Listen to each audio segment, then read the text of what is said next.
آج ہم جس تاریخی فیصلے کے بارے میں سنیں گے وہ ہے خلیفہ ثانی عمر فاروق کا عادلانہ نظام قائم کرنے کے لیے محکمہ پولیس اور محکمہ فوج قائم کرنے کا فیصلہ، یعنی آرگنائز پولیس اور ملٹری ڈپارٹمنٹ اسٹیبلش کرنے کا فیصلہ۔ کتنا زبردست تھا آپ کا یہ فیصلہ اور کیسے آپ نے ان دونوں ڈپارٹمنٹس کے نظام کو چلایا، آج کے ایپیسوڈ میں اسی کے بارے میں بات ہوگی۔ ناظرین، کسی بھی کنٹری یا کسی بھی امپائر کو اس کے اندر کے معاملات اور بیرونی دشمنوں سے حفاظت کرنے میں، وہاں کے لوگوں کو سیفٹی لائف پرووائڈ کرنے میں دو ڈپارٹمنٹس بہت امپورٹنٹ رول پلے کرتے ہیں۔ ایک ہے پولیس ڈپارٹمنٹ اور دوسرا ملٹری ڈپارٹمنٹ۔ فرسٹ یعنی پولیس ڈپارٹمنٹ کنٹری کے انٹرنل میٹرز کو ریزالو کرتا ہے، لوگوں کی دیکھ بھال کرتا ہے، کرمنلز کو سزائیں دیتا ہے، جبکہ ملٹری ملک کے ایکسٹرنل ڈیفنس سسٹم کو اسٹرانگ کرتی ہے، باہر کے دشمنوں سے ملک کی حفاظت کرتی ہے۔ ان دونوں ڈپارٹمنٹس کی اپنی اپنی ضرورت اور اہمیت ہے۔ اگر یہ دو ڈپارٹمنٹس نہ ہوں تو وہ ملک ہمیشہ خطرے میں رہتا ہے۔ ناظرین، اسی ضرورت و اہمیت کے پیش نظر خلیفہ ثانی امیر المؤمنین فاروق اعظم نے اپنے دور خلافت میں ان دونوں ڈپارٹمنٹس کو بنانے کا تاریخی فیصلہ کیا تھا، جس نے اس وقت کے دو سپر پاورز کو گھٹنے ٹیکنے اور دین اسلام کو عرب سے نکال کر دنیا کے مختلف خطوں تک پہنچانے میں بہت اہم رول پلے کیا تھا۔ آپ نے اپنے دور خلافت میں ایک مکمل آرگنائز پولیس ڈپارٹمنٹ قائم فرمایا تھا، جس کے سب سے بڑے افسر آپ خود ہی تھے۔ مختلف کیسز جیسے چوری، ڈکیتی، زنا وغیرہ جو ہوتے ہیں، اس کے تمام معاملات اسی ڈپارٹمنٹ کے ہینڈ اوور ہی تھے، جس کی نگرانی آپ خود فرمایا کرتے۔ لوگوں کے معاملات پر نظر رکھنے کے لیے آپ نے مختلف آفیسرز کو بھی مقرر کر رکھا تھا۔ آپ نے کرمنلز کو سزا دینے کے لیے جیل خانے بھی بنوائے تھے، جن میں مختلف جرائم پیشہ لوگوں کو قید کیا جاتا تھا۔ ناظرین، یہ جیل خانے کسی بھی ڈسپلنری ایکشن کے لیے استعمال ہوتے تھے۔ یہ تو بات تھی پولیس ڈپارٹمنٹ کی۔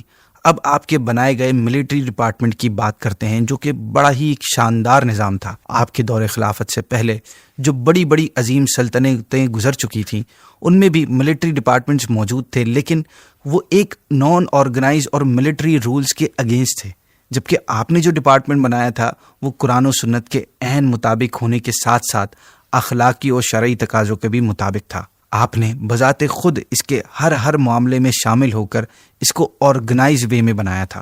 آپ کے دور میں آرمی کی دو قسمیں تھیں، ایک تو وہ جو ہر وقت دشمنوں کے اگینسٹ فرنٹ پر رہتی، جبکہ دوسرے سولجرز وہ تھے جنہیں مختلف علاقوں میں بھیجنے کے بجائے آپ نے مدینہ منورہ میں ٹھہرایا ہوا تھا۔ ان کو صرف اسی وقت بلایا جاتا جب ان کی نیڈ ہوتی۔ ناظرین، اب ان تمام فوجیوں کی بھی دو قسمیں تھیں، ایک کامن سولجرز تھے اور دوسرے کمانڈرز، جن میں بڑے بڑے اکابرین صحابہ کرام موجود تھے۔ ناظرین، ان میں اکثر مدینہ منورہ میں ہی رہا کرتے۔ ان کو فاروق اعظم خاص کام کے لیے ہی یاد فرمایا کرتے، کیونکہ یہ وہ عظیم تجربے کار صحابہ کرام تھے جو نبی پاک صلی اللہ تعالیٰ علیہ وسلم کے ساتھ جہاد کی شہادت حاصل کر چکے تھے۔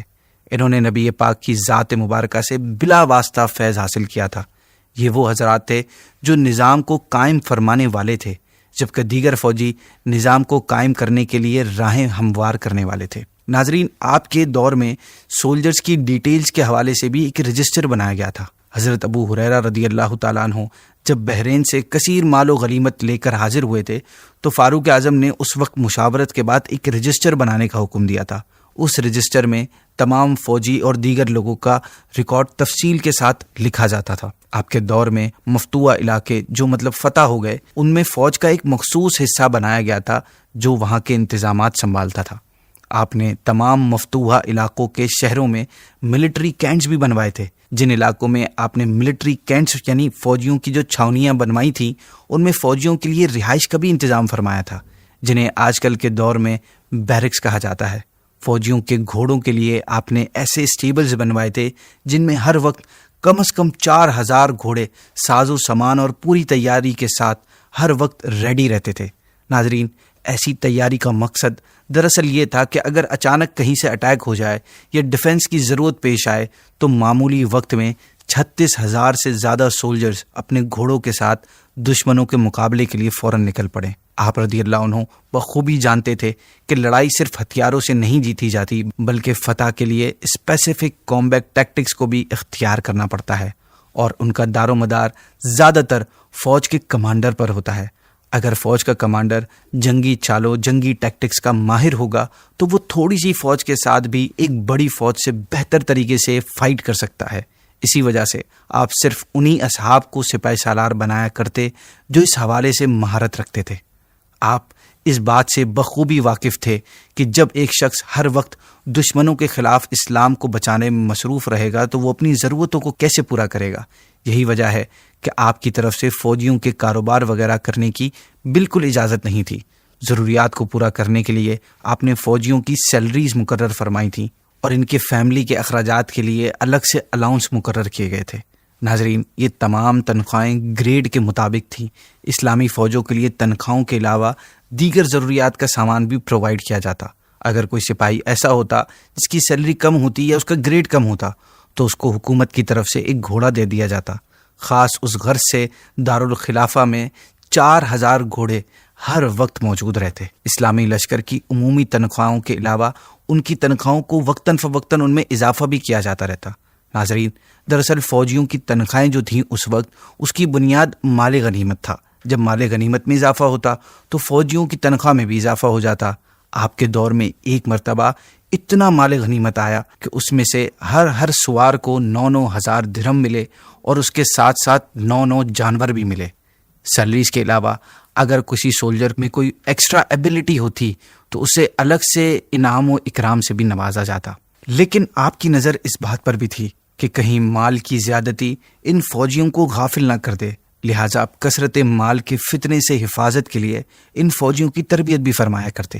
ایک مرتبہ آپ نے مال کو دیکھ کر رونے کی وجہ بتاتے ہوئے ارشاد فرمایا کہ خدا کی قسم مجھے اس بات پر رونا آیا ہے کہ اللہ پاک جس کو یہ مال عطا فرماتا ہے تو ان میں بغض و حسد پیدا ہو جاتا ہے، اور جب ان میں یہ برائیاں پیدا ہو جائیں تو ان میں خانہ جنگی شروع ہو جاتی ہے۔ اس کے بعد آپ نے سارا مال تقسیم فرما دیا۔ ناظرین، آپ فوجیوں کی ہیلتھ کے حوالے سے بھی بڑے اقدامات کیا کرتے۔ سردی گرمی کے لحاظ سے جنگ کی لوکیشن اسپیسیفک کر دی گئی تھی۔ جو ٹھنڈے علاقے ہوتے ان میں گرمیوں میں اور گرم علاقوں میں سرد موسم میں فوجی بھیجے جاتے تاکہ سولجرز کی صحت پر اثر نہ پڑے زیادہ۔ پہلے آپ رضی اللہ تعالیٰ عنہ کی طرف سے کامنلی 6 مہینے بعد اور بعض فوجیوں کی ایک سال بعد لیو ملا کرتی تھی۔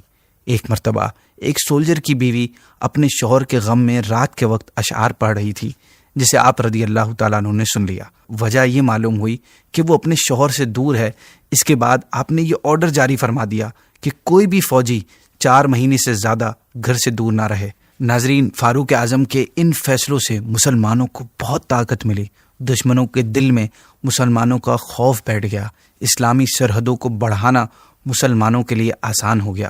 ناظرین، یہ جو میں بات کر رہا ہوں یہ اس وقت کی ہے جب آرگنائز ملٹری نہیں ہوتی تھی۔ اس وقت ہمارے امیر المؤمنین فاروق اعظم رضی اللہ تعالیٰ عنہ نے ایک آرگنائز ملٹری اور پولیس بنائی، تبھی ہمارے لیے اور آج تک وہی نظام چلتا آ رہا ہے۔